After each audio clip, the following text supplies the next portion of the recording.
Welcome to the Woodbury Word. I'm Wood. Great. And we're happy to have you back.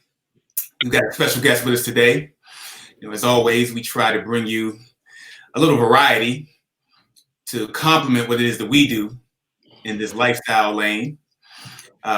Today, we've got a good brother, client, fellow South Carolinian, my guy, Kelly Lawrence. Kelly Lawrence brings about 15 years of experience in the private investing and the financial services industry. And he is with Noble Bridge Wealth Management right now. Kelly is a graduate of South Carolina State University with a Bachelor's of Science in Business Economics. Very active here in the Charlotte community. Holds multiple licenses. He's a Giants fan, which we can talk about, but that's probably another podcast. But as we just want to reiterate, as we continue to focus on the lifestyle and the life aspect of lifestyle, we want to make it a priority that we look at all areas of our lives, from the mental, the physical, the spiritual, the emotional. And especially in times like these, the financial health and fitness of our lives. Most men don't like to talk about those things that are hard to think about, whether it be the colonoscopy or the prostate exam that's got to be done. We want to wait until the moment of truth. And for some things, and your financial health and wellness being one of them, when it's the moment of truth, it's too late. So we just want to bring a different side of things, as always, and somebody else that can really speak to this particular topic. So my man, Kelly, welcome. Thank you. Thank you, guys. It's a pleasure to be here. I appreciate the opportunity. Real quick, off the bat, Kelly, just tell the people what it is that you do. Great question. So basically, in a nutshell, I manage and oversee the financial affairs for a small group of families, working professionals that are transitioning their careers, whether they're changing jobs or suffered a layoff, or if they're actually just transitioning out of the workforce and starting a business. Besides that, I work consistently with retirees and entrepreneurs in various stages where they're at, rather than startup phase, the growth phase, or the exit phase. So in the day-to-day, I help a lot of my clients with cash flow management, debt restructuring or financing, investment construction, retirement planning, and basically protecting their assets and their family in a nutshell. And I do that for clients here in the Carolinas and 15 states. So I'm pretty much a well-rounded individual for my clients, and I don't do this by myself. I have a dedicated team. It sounds like a mouthful, but but one of the things that I know just from knowing you and seeing you work is that your work is tailored to the individual, which is it's something that we share. You have a wide array of experience, and you work with different clients who are at varying degrees of their financial growth.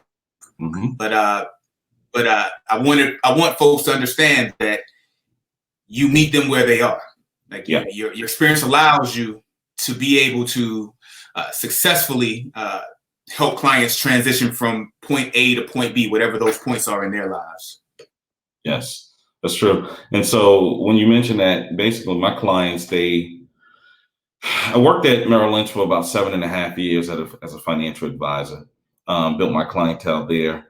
And what I noticed was the big company really only focus on those who've made it already, not those who are, their incomes are growing or their lifestyle have changed, and they don't want to basically work with those who are on the way up. They rather wait until you get there, or hey, you have a major life event, and then you can get that help, because the starting levels to work with an individuals and most of those institutions is $250,000 or more. And that's why I transitioned out. My clients were asking for more, better help, more folks that I was networking with, coming across. I got tired of telling them, no, I can't help you because you didn't meet that criteria. And I believe individuals need financial help and financial coaching at various stages of their life and their careers.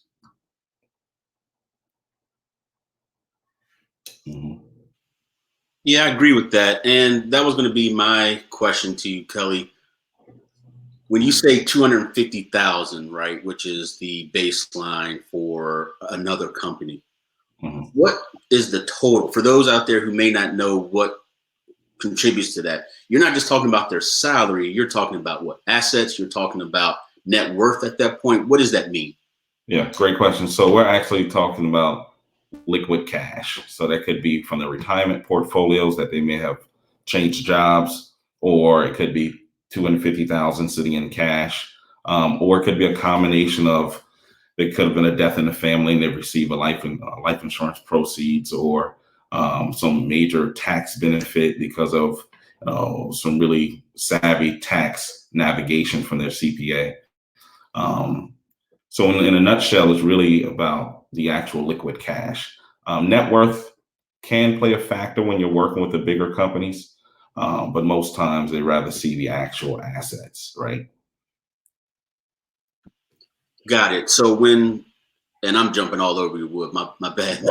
But so what was that turning point where you said, I'm not impacting enough people who are like the majority, right? Who may not have that $250,000 liquid. They're just trying to figure this thing out. Like, what was that aha moment for you to say, I need to shift focus and pivot? Well, the aha moment is actually when it happened to a family member of mine. And so when I asked the question, why aren't getting this account approved? Why is this account not getting approved? So we can move forward. This is a family member. My family member trusts me more than anybody else. Um, and the feedback I got was, well, it's not going to be profitable enough for you or us. So, you have to make a decision. I said, I'm willing to sacrifice that because I want to take care of my family member. So that was one of the biggest aha moments. Like, okay, I got to really game plan and change this up. But then to add on to that, the prior 3-4 years, I constantly kept meeting folks or individuals within my network, personal, professional network. They were at that stage in their life and career. On average, they're probably making on average somewhere between 75,000 to about 500,000. They may or may not have a family, but they had a lot of debt or expenses that's really, I guess, was really hurting them from saving more, or it could be behavior. They were shopping or traveling a lot, not saving a lot of money.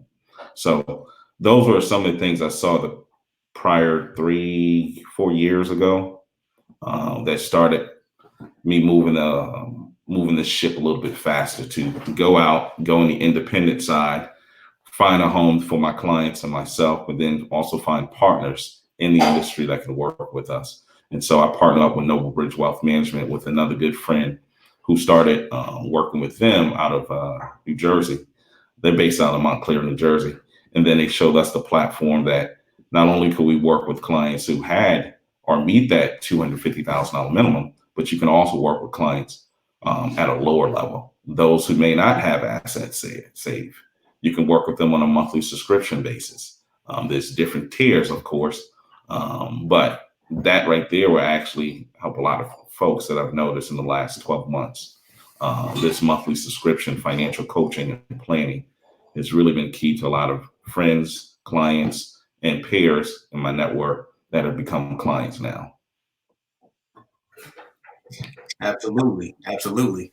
And I remember going back 3 or 4 years.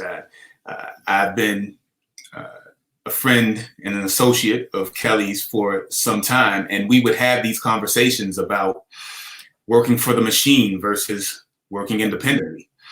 And it's been a joy from my vantage point to see Kelly transition from Merrill Lynch. Oftentimes we can become a part of the machine, become an active cog, and don't realize how much we're contributing to the machine, but not receiving a reciprocal response from the machine. And that could be financially or professionally or personally. So when he made that move, it wasn't an abrupt move. These were conversations that he and I had, and I'm sure he'd had with so many of his friends and associates and clients. So when he made that move to a smaller, more independent shop where he could have more impact, it was a proud moment for me. I was happy to see him make that move. He and I have had conversations about the transitions that I've had with the Woodbury collection, growing a brand, being a professional in a separate career, and finding that balance between following your passion and or transitioning your passions. Because for me, healthcare was a passion. I didn't go into this solely for the money. I went into it because I wanted to heal first. I wanted to be of service first and foremost. My parents were educators, and I learned early on that what they lacked in finances, or what they were lacking in salary, they made up for tenfold in the impact that they made in the community and the response and the appreciation from that impact. I just knew I couldn't teach nobody's little badass kids. So I had to find something else to do. But medicine was immediately on my radar from a young age. So it's not that medicine is not a passion of mine. It's just that as I've grown, and as most of us grow, your focus, your passions, your interests change. And so I've had those conversations with Kelly as well about following your passion. If it takes you away from a career path, it may be in your same career lane, but you may want something that's more beneficial and more satisfying to you. So I commend you, Kelly, for making that move. And from what I've seen, it's been a very successful move for you. Thank you. I appreciate that. And you're right. You have to bet on yourself. I would say COVID-19 has really, if you really have to think about this, I would say COVID-19 presents an opportunity for many individuals to hit the reset button. Not only in finances, but also think about your family, your health and wealth. Think about things that's really important. Like a lot of things that we do or we have, is it truly necessary that we have to depend on it? Not really. We can live life, on some, I would say, pretty minimal level or basic level, right? Just the extra things that we have as far as traveling, clothes, cars, just doing, just living life. We don't have to do that. It's just a choice. So I would say a lot of takeaways. I want a lot of folks to really think about in this time of this crisis, hit the reset button on your family and your health, your finances, review your debt and your expenses. This is an opportunity to review your cash flow. Just like at the beginning of the year, but just think about it in a different way, a different lens, because this pandemic could cause an economic slowdown that could be felt for at least a year or two. So individuals need to be prepared and take advantage of some of those programs if it makes sense for your financial situation, especially if you're an educator, you're about to come into the off season before, I guess, the school year starts again. That might be an opportunity to pause some debt and build up your cash flow or your emergency fund. This could be an opportunity where individuals who don't have an emergency fund to, hey, get a break from paying bills and save those dollars that you were spending on those bills, and build that emergency fund. Because I do believe there will be some companies that will get bought out. There will be bankruptcies. There will be more layoffs. I do believe a lot of folks may not go back to work, back to their jobs, even if they're offering them now, because some individuals are making more on unemployment than they were with their full-time job. So just a couple of nuggets there that I want individuals to really bet on yourself. Take this opportunity to really invest in your health and well-being, invest in your family, touch bases with those who you haven't had an opportunity to touch base with in a while. Make it more consistent, because what I'm noticing is that this is creating new behaviors, and creating new behaviors is not a bad thing. A lot of times it can become a really good thing and actually change your life. So definitely take this opportunity to be thankful, be humble, and revisit your cash flow and your debt. Absolutely. I'd have to imagine that being the manager of the finances of clients, that you have to deal a lot with the emotions of clients, especially in times like these. When there's high anxiety, high fear, such a high level of the unknown. What's next? How do we progress? How long does this last? How is it dealing with the emotions of your clients?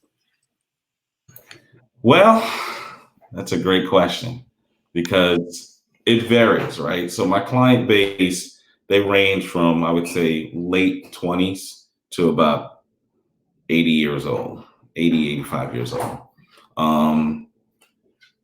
Respectfully, I would say everyone's pretty much, as far as from a work standpoint, everyone's still working. There's only a few who are thinking about retiring, but we revisit that here recently, and now they're thinking about working maybe 2 more years because they really enjoy the flexibility that their employer has given them now, that they never had a chance to experience.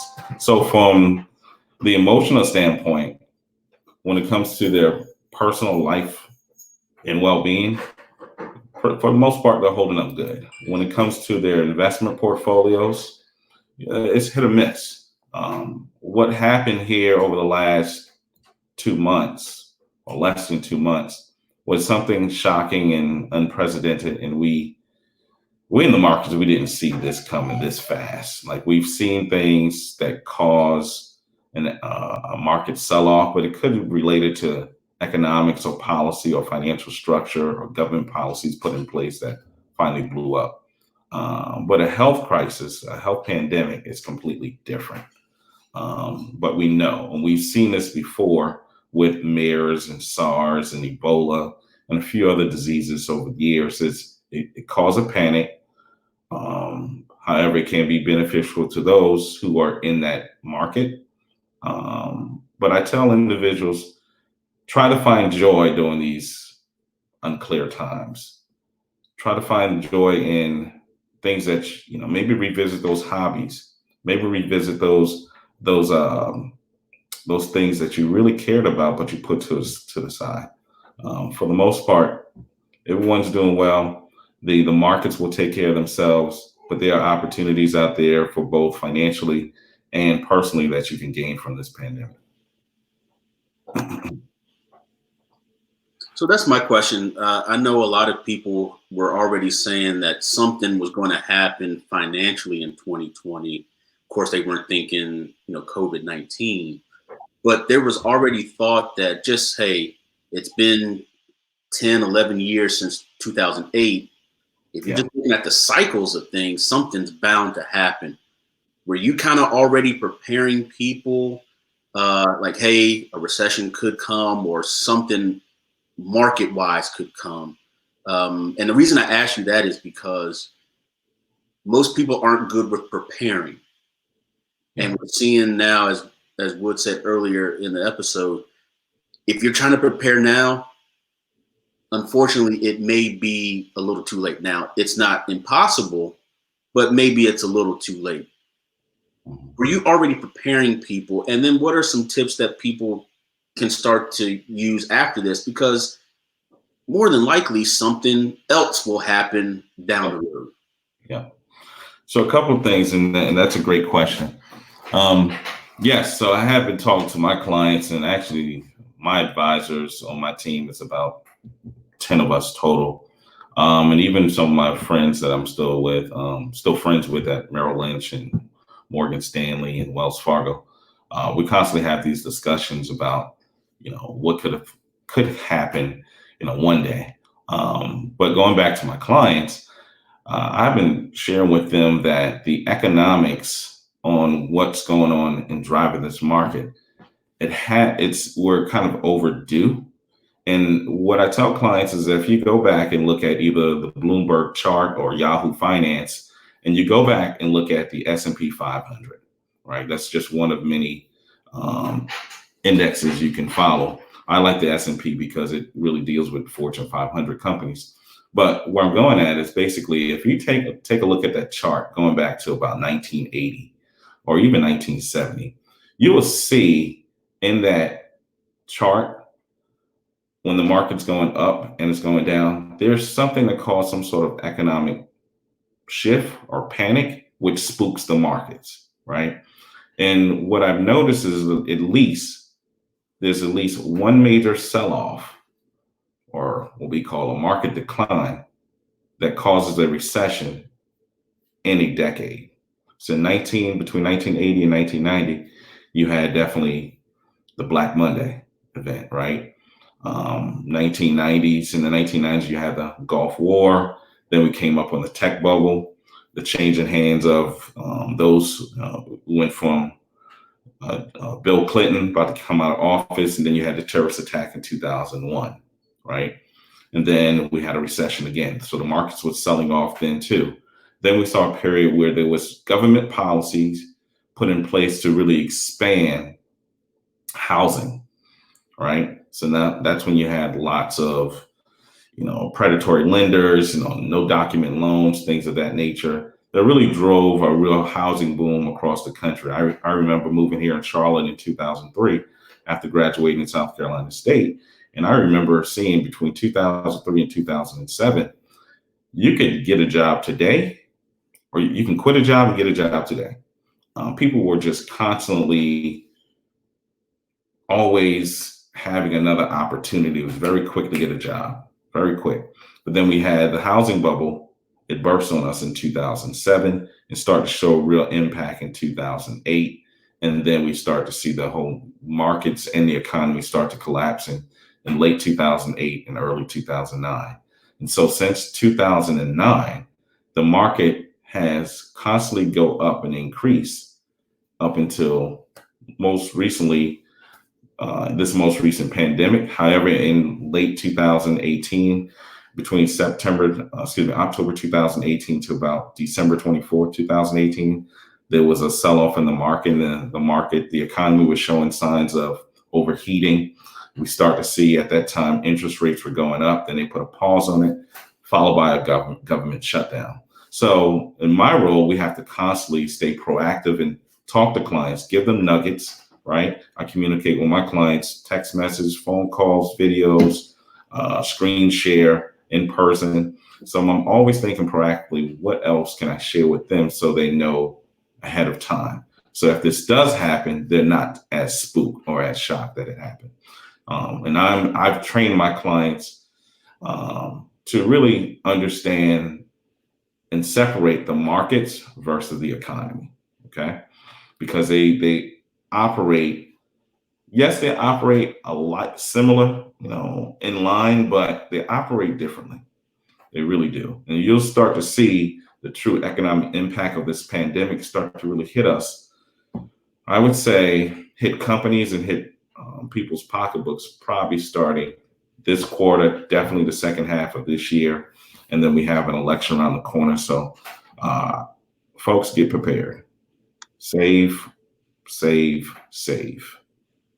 So on that point, and we're running out of time, but when you say hit people's pocketbooks, are you talking about industries that have not been impacted yet, perhaps having layoffs?